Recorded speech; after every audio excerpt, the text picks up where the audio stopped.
One of the more interesting surprises of gaming in 2019 had to be the introduction of Nintendo Labo VR for the Nintendo Switch. It seemingly came up out of nowhere. It popped up via an announcement on Twitter. And it was kind of weird because Nintendo themselves said that they weren't very interested in doing VR on the Nintendo Switch until they could actually do it right. And of course, last year they announced Labo kits, basically these cardboard creations where you could build your own thing and play some sort of mini games with these creations. So in this video, I kind of want to talk a bit more about Nintendo Labo VR, talk about what we've seen from it so far, and really just talk about the future of Labo VR, because I feel like out of all of the Labo kits that we've seen so far, the Labo VR kit actually has the potential of a future, but what could they do with it? That's what I want to talk about in this video. So sit back, relax, make sure you subscribe to the channel, and let's talk about the future of Nintendo Labo VR for the Nintendo Switch. Hey, RGT 85. Hey, Sean. Oh my God, it's Stevie Richards!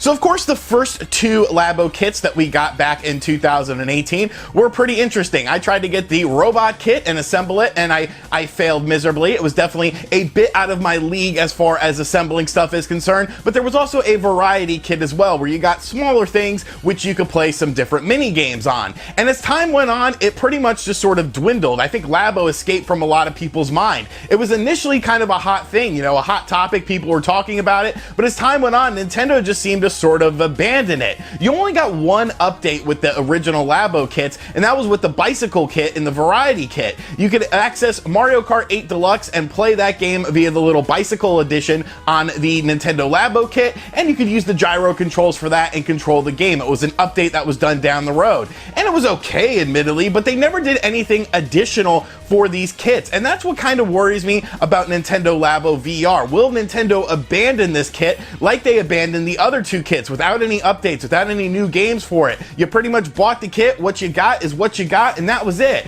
And I feel like Nintendo Labo VR actually has a bit more of a potential future. First and foremost, very easy to assemble. If I'm able to assemble it, then anyone is able to assemble it. You could probably give it to a 3-year-old and they will have no problem assembling it, because I'm kind of an idiot when it comes to building stuff. So the fact that it's cheap and it's easy to build, you can get the starter kit, of course, for $40. That comes with the blaster that I still haven't built yet, but you get the VR goggles with that $40 kit. I think it's an easy price point and an easy entrance for admission with this price point at just $40. Now, of course, we have seen subsequent things be updated, subsequent games be updated with Nintendo Labo VR. That, of course, being Super Mario Odyssey and The Legend of Zelda Breath of the Wild. Now, I didn't make a video talking about my experiences with those, but I could briefly talk about it right now. Super Mario Odyssey was decent, I thought. You know, it was basically just different mini games where you had to find different musical instruments for the characters within the levels, and you would basically have to do different things in order to find those instruments, get all the music notes in a certain area, and then you would get an instrument unlocked and you bring it back to that character.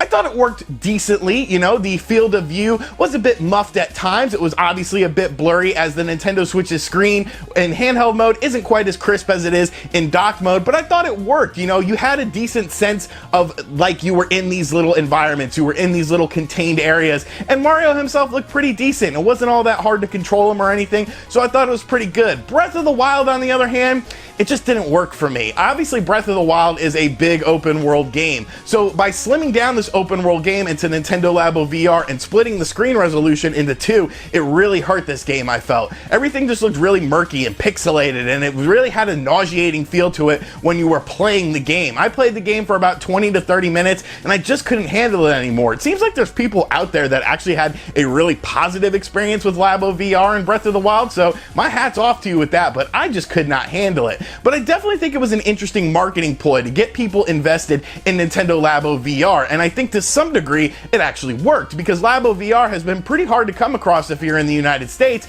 because a lot of major retailers have been sold out with this. But really what I want to know is, what is the future of Labo VR? Is there a future of Labo VR, and should there be a future for Labo VR? First and foremost, I think there should be a future for it, because I think the base Labo VR kit works pretty decently. I'm not someone who's delving deep into VR experiences, but for $40, like, I feel like I got my money's worth. When you get the $40 kit, you get a decent VR experience with some interesting mini games and definitely some sort of things that Nintendo could potentially build upon. I think one of the most important things, though, is Nintendo needs to release a head strap for the Nintendo Labo kit. And I know what you're saying to yourself, well, why would they need to do that? What does that have any bearing on anything with this? There's already third-party companies making head straps. You, of course, can make your own head strap with a towel or a t-shirt, a long sleeve t-shirt. But I feel like if Nintendo goes out of their way to make a head strap dedicated for the Labo VR kit, it shows that they're being serious about this. It shows that they do want a future for Labo VR, because having to hold it up to your head and then hold your Joy-Con in your hand, it's just not good. It's very cumbersome. It gets very tiring as well. So to have it hands-free so that you can have your Joy-Cons in your hand would make for a much better experience, and you could actually do more experiences with something like that. Now, as far as what sort of games should they do on the Nintendo Labo VR kit, I don't think you need to do these huge, robust games. I don't think it would work because of the way that the screen is set up on the Nintendo Switch. Obviously, if the best you could get is a 720p image on the Nintendo Switch's screen when it's undocked, and then you're having to split that image, you're really limited in what you can do in terms of visual quality. But I feel like mini games incorporated with Nintendo IPs and Nintendo characters, or downgraded graphical experiences that are more based on style than high-resolution polygons and cutting-edge environments, I think would really work for this. I think you could do a lot with that sort of stuff. Let's face it, retro gaming is very popular, and people like retro aesthetics, retro sprites. I think you could do a lot more by sort of downgrading your visual style in terms of realism and polygon count and all that stuff, and just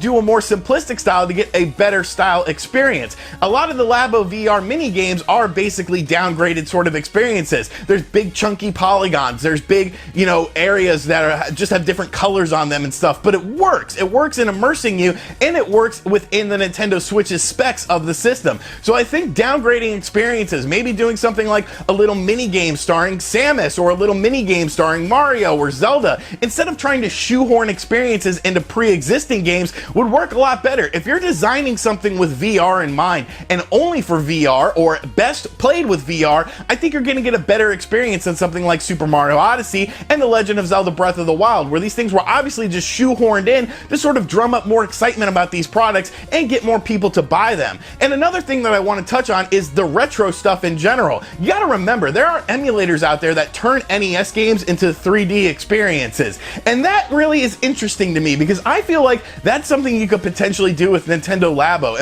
Imagine playing Super Mario Brothers, but it's in 3D. It has this different perspective, and you can see different things like depth and the background and stuff like that, and the Goombas look a little bit different because you're on a different plane and you're using a different angle. I think some of the lessons learned from the Nintendo 3DS could actually be used on this. You got to remember, Street Fighter 4 on the Nintendo 3DS had a specific mode that was called 3D mode, and basically it would change the camera angle of the position that you were playing in and give it more of a 3D pop so that the characters sort of popped up off the screen. I think utilizing techniques like that and implementing it into Labo VR would be very interesting. But I think Nintendo themselves needs to also develop a first-person perspective sort of mini adventure on the Nintendo Switch's Labo VR, because when you think of VR, a lot of people think of, virtual reality in first-person perspective, where you're sort of lost in these worlds. And sure, there have been great games that have come along for things like PlayStation VR that have a different viewpoint. You have Astrobot, you have Moss on there that don't use the first-person perspective, but I think a lot of people assimilate first-person perspective with VR. And when you have a catalog of franchises, you can even use one of your dull franchises that you haven't used in a while. You can make a Kid Icarus mini game where you have to hack and slash through enemies, maybe on a procedurally generated area,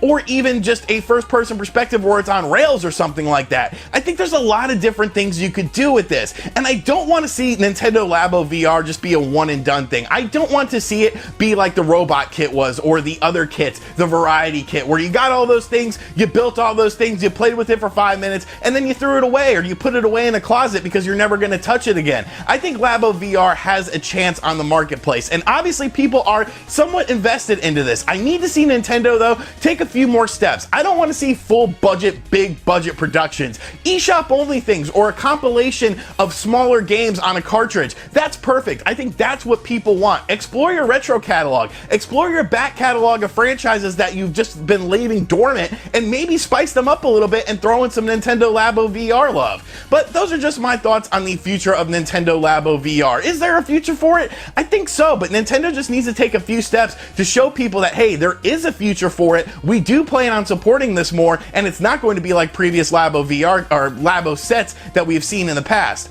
So really, it remains to be seen if Nintendo is going to do anything additional with Labo VR. But I want to know in the comments section down below what you think about this. Do you think Nintendo should even advance Nintendo Labo VR? Should they work on more projects for it, smaller projects? Would you like to see a big budget project, or do you think this is another flash in a pan, a sort of one and done thing where Nintendo just does it, moves on, and then we try something else in the Labo world? And as always, guys, thank you for checking out this video. If you are new to the channel, make sure you subscribe and turn on notifications. Make sure you check out other videos on the channel as well. Check out my Labo VR review from the first day I got it, and as always, guys, I will catch you on the next video. Later.